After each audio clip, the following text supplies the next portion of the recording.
Hi, welcome to Box on the Box, Rock and Celluloid, Bot for short. I'm Edward Box. So, got a bit of rock for you today. I've got a new album release. This came out on Friday, and it's the 25th album by URIAH HEEP. 25 albums, been going since '69. This is their 53rd, 54th year they're in. Amazing. So, the only sort of member left from that time is Mick Box. He's the only original member left.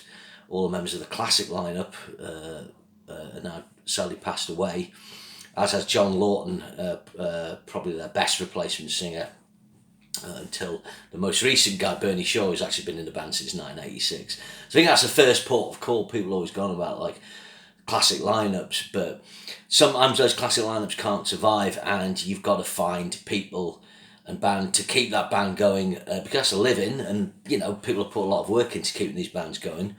You're gonna get on with and do the job, and Bernie Shaw, I think, from the outset, was able to sing all the Byron stuff, put his own spin on it, all the Lawton stuff. If they did any Sloman stuff or Golby stuff, yeah, they do Golby stuff. Do that as well. But also become like a great friend, I guess, with Mick Box. And I think that's why it survived. And around this time as well, Phil Lanzon came in.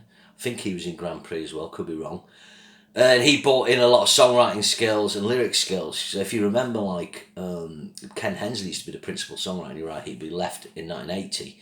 So Mick Box, when he brought the band back with a Bombernog, you know, he was de facto band lead, and he kind of had to, I guess, you know, learn more ropes and put more strings to his bow. He always wrote a bit, but nothing like he does now.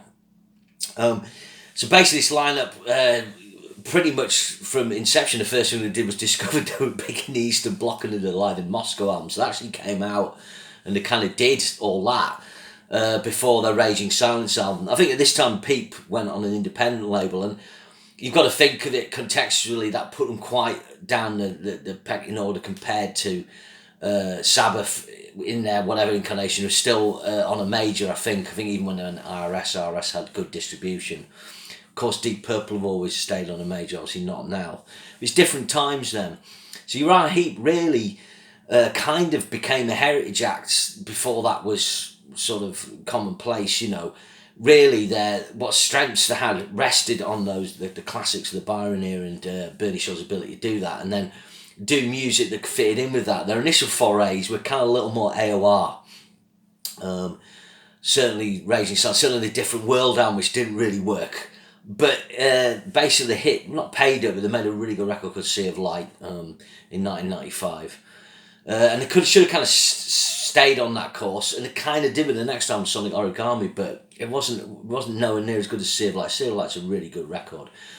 So then they found themselves in a conundrum because the music business was changing, and you couldn't get the advances from record labels, and you're in that transition where recording's still relatively expensive, but the labels don't want to give the money out.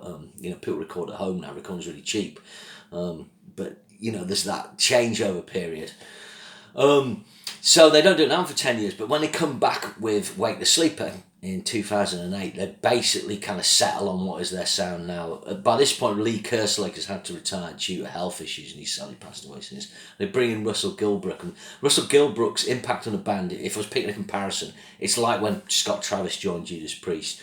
All of a sudden, the energy and the power level went up, and Gilbrook, although his style's quite full on, maybe, you see, if you think of something more relaxed, URIAH HEEP, playing live and bringing impact to songs, particularly with the rise of festivals in the noughties, he's the perfect drummer for them. So Trevor Bolder, I think, still plays on this album and the one after. But anyway, the Wake the Sleeper album is very good. It features a track they still play live called What Kind of God, which is a really great song, but it's consistently good. I had a flick through before of that record. I didn't have time to listen to it again, but I think it's definitely an 8 out of 10. And the production, what they did with the production at that time was to create this contemporary classic rock sound. With Deep Purple do it, you basically use all the new tech, the digital editing, you can record multiple takes, edit them together, maybe record more live, but piece together performances in post-production. And so it's got like that sound that's kind of organic, earthy, a bit rough around the edges, that gives it that 70s feel, but he's using contemporary recording gear. So that was a very good record. I followed that in 2011 with Into the Wild. Not quite as good as Wake the Sleeper, but still really good. I think I've 7.5 out of 10. Again, this was Trevor Boulder's last album. He slightly passed away of cancer in 2013. So this was, again, just another solid release in the same style, probably slightly better sounding, you know, as each year goes on through this era, you know, recording technology gets better, you know, digital recording, home recording, modern studios, you know, it's taken a while to get the kind of tools there to get the better sounding, to make better sounding records. I think that's what I'm leaning to, you know, digital, what I call plugins can be a bit tinsely, they can not kind of give you quite the representation you want, but as time's gone on, it's got closer and closer. So the next album was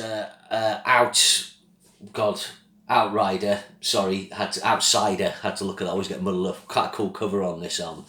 So this production's cleaner on this. It took a dip down, probably 7 out of 10, 6.5 out of 10. Not bad tracks on it, but not as much standout cuts. But again, I saw him on this tour, and at this point, Dave Rimmer had joined the band on bass. He's a well-known London musician. Because to replace Trevor Boulder, like I said, sadly passed away. And this is the lineup that has existed since then. Then they did Living the Dream after that, and again, the production was taking another notch up, and a lot of people were like really impressed with Living the Dream. I still maybe prefer Wake the Sleeper, but another strong record, definitely better than Outsider. Very good. So really, they arrived at a point, they've got their classic rock sound, but with this modern spin, with a more modern production. They're touring. They just celebrated the 50th anniversary, which was started before and after COVID. And so where they're at on this album, that's really what I'm coming to. So I actually went on another YouTube channel to watch a review, and a guy came up with, you can find this review, it's a guy called Metal and Rock Zone. I think he sounds Eastern European, I'm not sure. But it says, Kirsten Kalam review, do snails win races? And I thought that's really interesting, because URIAH HEEP were always considered behind, obviously, Zeppelin at the top of the pile. Then you've probably got Purple battling out with Sabbath, and URIAH HEEP were always seen as like the poor relation a bit. They've got the Hammond organ of Purple, they've got the sometimes the doomy elements of Sabbath, they've got the proggy and folky elements of Zeppelin. But people going back and delving back into those albums and recognise that they had their own sound, they had their own take, and they've got great songs.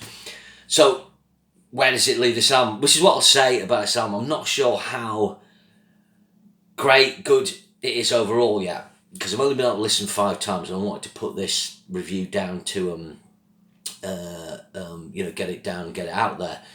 But what's firstly apparent, this is a tremendous sounding record. However, URIAH HEEP recording now, they've arrived at a point where they can harness the classic rock DNA, the organic analog type sound, but with the digital universe, and this is a tremendous sounding record. The guitars are kind of smoother, the mix better, the drum sounds really good, vocals sound great harmonies. I love Phil Lanson's Hammond keyboard on this, you know. Got to say, Ken Hensley did crazy stuff on Hammond, but Phil Lanson knows how to take a really good solo, a bit more John Lordish. And the star of the match is Davey Rimmer. His bass playing on this album is phenomenal. His bass sound is one of the best rock bass sounds I've heard. I think what's happened here, he's joined URIAH HEEP. He's taken 2 albums, he's done a lot of touring, he's played a lot of HEEP tracks across the eras, particularly knuckling down on those Boulder parts and the Gary Fane parts, and that's come together, and it's time spent playing Russell Goldbrook just means, you know, it sounds great. So that's a first port of call. This is one of the best sounding records of recent times, really good. Let's get into the tracks. So Homes was, that's taken 9 minutes, sorry. It's Homes with Save Me Tonight. I like this track, it's up tempo, it's solid, it's catchy, it's 3 minutes and 31. It's not my favourite track on the album, but the albums are kind of mixed between longer and shorter tracks.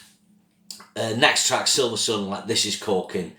It's got a great, I just need to look at my notes, it's got great keyboards, arps at the end, there's a really good keyboard arpeggio passage, really good harmonies, a great hook. Then you got Hail the Sunrise, this not quite as good as Silver Sunlight, but still very good. It's got a kind of slow, heavy groove, very like groove like Gypsy.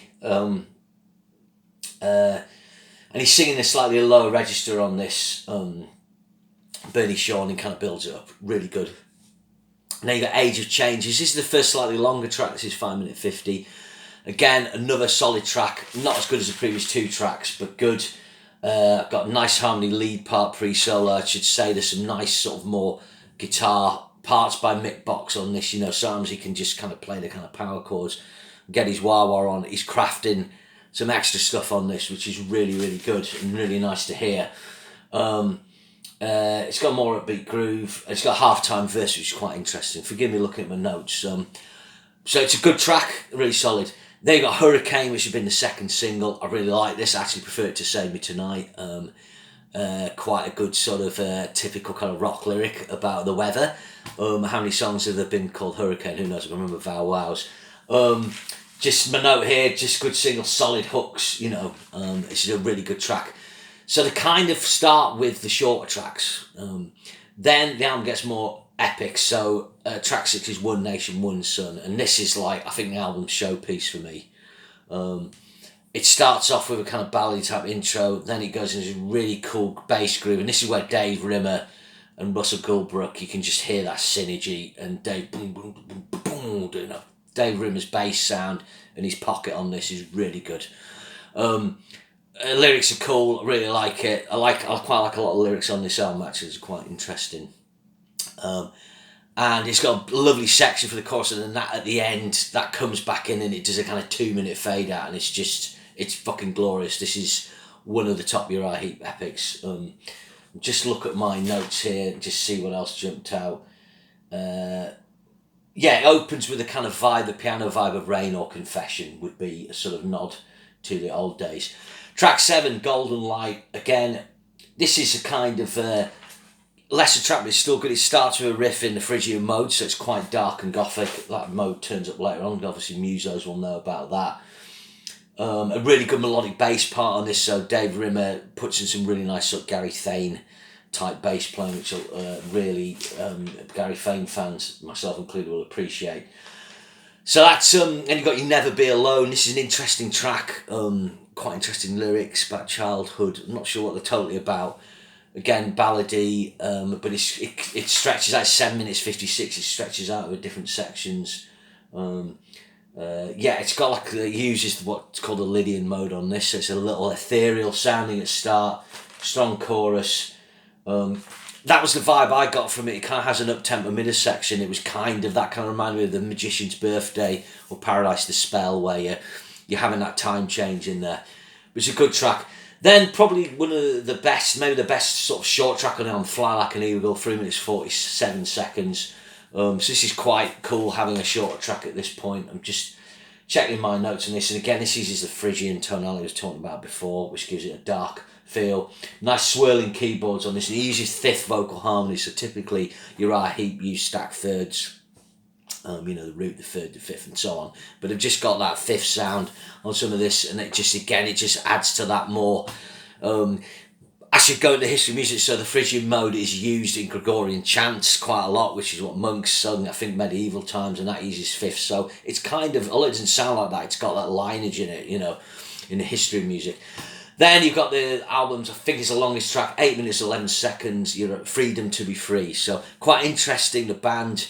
This is their most sort of progressive album in terms of song lengths. This is kind of touching base really with those, you know, albums like Look at Yourself, Demons and Wizards, Magician's Birthdays, where you had 8, 9, 10 minute tracks at times. This, I like it. Yeah, it's got an epic, it's got a cool middle, you know, good track. Then it finishes with Closer to Your Dreams. Now this song isn't on, I think it's on CD only. I like this track, it's kind of got an easy living groove. This is actually the shortest track, 3 minutes 37. No, it's not, it's the second shortest track, sorry. It's pleasant. I kind of maybe would have preferred the album to finish with Freedom to Be Free, because it's kind of got a long keyboard note then, which they could have kind of extended and kind of done the Beatles Day in the Life thing, which has been pretty cool. But it's a canny track.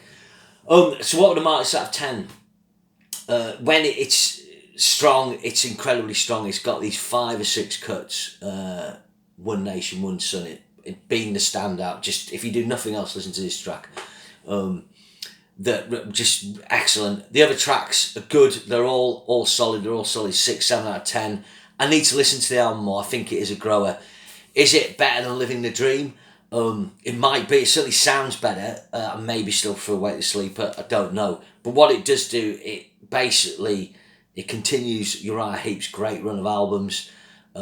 This great sort of legacy lineup they've got, where although there's only one original member left, you've got long-serving members like Saxon, like the Scorpions, where they're able to deliver the classics and deliver the classic sounds. Just briefly, obviously, people might be aware Scorpions made a fantastic album last year, Rock Believer, and they've had a great bass player in them called Pal Messindow. I can't pronounce it, sorry, for a long time, but they had James Cox on drums, but then they got Mickey D in, and Mickey D's kind of like the final part of the jigsaw. Mickey D's by far the best drummer the Scorpions have ever had, and with him being Danish, I think, because he's Swedish, it just keeps them European, which I think is right, and it's helped them deliver a great album. It's that thing, although we all love classic lineups, like a football team, sometimes the team needs changing to maintain making good music, and it's difficult. It's like the Judas Priest situation with Richie Faulkner coming in. His riffs, his energy enable them to make a better album. It's not the classic lineup, but they're not going to make an album that good. And it's the same for Uriah Heep. You've got that central trio that's been there since '86. Obviously Mick Box since '69, but having Russell Gilbert and Dave Rimmer come in has enabled them to carry on what they're doing. Saxon, you've got the long-serving members. Nibs Carter's been there ages as well. Doug Scarrett, but both those players brought in extra firepower in a way that Saxon maybe wouldn't have had, and has enabled them to made a great record last year. So it is difficult. This isn't the classic lineup of Uriah Heep, but it maintains the classic sound and can deliver the classics live. And that's why the Uriah Heep are absolutely one of the best classic rock bands, superior to Purple now, I think. Zeppelin aren't doing out, Sabbath aren't doing out. This band should be seen more when they play here. They play to about 1,000 people. They should be at least selling out provincial theatres, in my view. They've got the songs, they've got they've got it going on stage, and they can deliver a wide variety, and they've got an abundance of good stuff, and Chaos and Colour continues that. Okay, so I hope you enjoyed that. Sorry I waffled a bit at the start, but remember to share and subscribe, and hopefully see you again soon. Thanks very much.